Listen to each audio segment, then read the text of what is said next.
సరే ఓజీ గురించి చెప్తాను ఒక నిమిషం. ఈ భారతదేశంలో ఉన్న కొంత కోట్ల మంది అభిమానులు, నేను ఒక అభిమాని. తిరుపతి దేవుడికి రోజుకు 1,00,000 మంది భక్తులు వచ్చి వెళ్తూ ఉంటారు.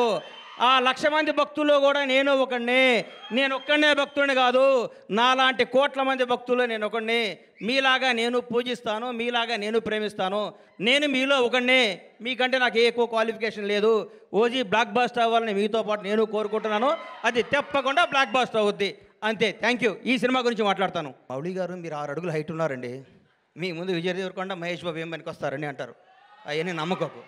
నువ్వు ఒక చంద్రమోహన్ లాగా ఇండస్ట్రీని ఏలాలని కోరుకుంటున్నా. గ్రేట్ లెజెండరీ యాక్టర్ చంద్రమోహన్ గారు ఏం సినిమాలు తీశారు. చచ్చిపోయేదాకా యాక్ట్ చేశాడు. అది వాస్తవాన్ని నమ్మమ్మ. మీ ఎవరు వయసు మీది గాజువాక. మీ గాజువాక బేస్ని మర్చిపోకు. ఈ ఫిలిం నగరు, ఈ సినిమా, ఈ ట్వీట్లు, ఈ ఫోటోలు, ఈ పొగడ్తలు, ఇదంతా అబద్ధం. ఇంటికి వెళ్ళావా నువ్వు వాస్తవానికి వెళ్ళిపో. నేను రోజు ఇంటికి వెళ్ళి నా షాద్నగర్ కోళ్ళ ఫారం గుర్తించుకుంటా. లేకపోతే వీళ్ళు మన బతకనేరు. ఇక్కడ ఈ మాఫియా మన బతకనేదు. ఈ మాఫియాకి దూరంగా ఉండాలంటే మనం బేస్ మీద ఉండాలి. తప్పకుండా. ఎవడు బాగుంటే అబ్బబ్బబ్బబ్బ ఎంత పొడుగుందా ఆయన ఇది అంటారు. నువ్వు నమ్మకో. నేను 5 అడుగుల హైటే ఉన్నాను. నేను మంచి నటుణ్ణి. నేను చంద్రమోహన్ లాగా ఉండాలి అనుకో. ఒకటి గుర్తుపెట్టుకో. నాకు ఒకటి గుర్తు బాగా. మెగాస్టార్ చిరంజీవి గారికి 1 ఇయర్ గ్యాప్ వచ్చింది. శ్రీకాంత్ అనే సినిమా పెళ్లి సంత తీసాడు అరవింద్ గారు. ఇండస్ట్రీ ఇటు కొట్టారు. అబ్బా శ్రీకాంత్ అని అయిపోయాడు ఇక అది ఇది అన్నారు. ఒక స్టార్ను మనం ఏం చేయలేం. ఎవరో ఒక 100 కోట్లకు మెగాస్టార్ పుడతాడు.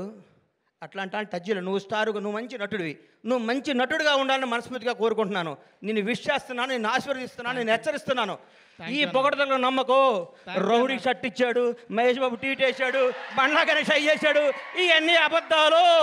ఇది నిన్ను బ్లెస్ చేయడానికి, నీకు విషయం చెప్పడానికి చేస్తారు. ఇది ఈరోజే. ఇంకో ఫ్రైడే ఇంకో మోడీ వస్తాడు, ఇంకో ఫ్రైడే ఇంకొకడు వస్తాడు. ప్రతిదానికి ప్రిపేర్ అయ్యిండు. ఎప్పుడు జాగ్రత్తగా ఉండు. దయచేసి దురలవాట్లు చేసుకోకు. దురలవాట్లు చేసుకోకు. ఎవరిని నమ్మకు. నమ్మినట్టు ఉండు. వాస్తవంగా బతుకు. అద్భుతంగా కథలు చేసుకో. నటుడిగా పేరు తెచ్చుకో. మీ అమ్మ నాన్న తలెత్తుకుని తిరిగే విధంగా, నీ బంధువులందరూ మౌళి మా ఫ్రెండ్ అని చెప్పుకునే విధంగా, ఇండస్ట్రీ అంతా నిన్ను చూసి ఆనందపడే విధంగా మనస్ఫూర్తిగా ఉండాలని కోరుకుంటూ, నన్ను ఈ ఫంక్షన్ తీసుకురావడానికి కారణమైన మిత్రుడు బన్నీవాసు, వంశీ నందిపాటికి, ఈటీవీ వినివారందరికీ కృతజ్ఞతలు తెలియజేసుకుంటూ, ఇలాంటి సినిమాలు మీరు ఆశీర్వదించాలి. థియేటర్కి రావాలి. చిన్న సినిమాలు బతకాలి. చిన్న సినిమాలు బ్లాక్ బాస్టర్ కొట్టాలి. ఒక సినిమా 2 రోజులు షెడ్యూల్ వేస్ట్ ఒక సినిమాది సూపర్ హిట్ కొట్టిన సినిమా చూసి మనందరూ గర్వపడాలని